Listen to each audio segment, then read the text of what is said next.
Jei Dievas yra pirmoje vietoje,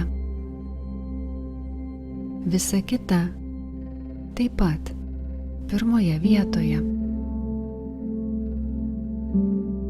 Nes meilė nekonkuruoja su savimi.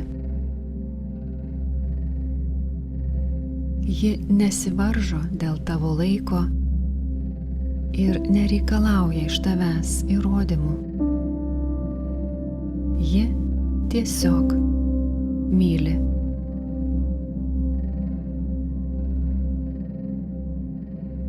Myli visą tave, visą tavo laiką ir visą tavo gyvenimą vienodai.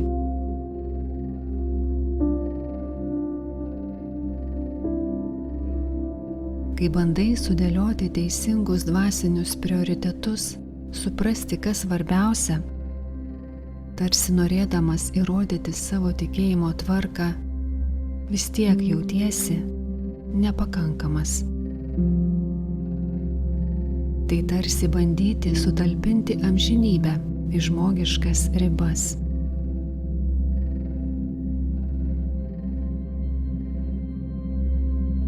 Dievas yra tavo amžinybė ir Jis yra tavo amžinoji akimirka lygiai tiek pat. Kiekviename tavo įkvėpime, kiekviename tavo žvilgsnyje, kiekviename tavo širdies dūžyje. Visas jo gyvenimas tavyje. Reikia tik išmokti pamatyti, pastebėti, kaip veikia Dievo tikrovė aplink tave, tavyje.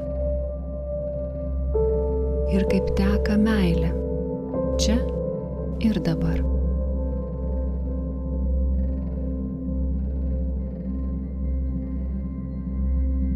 Tiesiog dabar įkvėpk meilę ir iškvėpk ramybę. Tiesiog būk.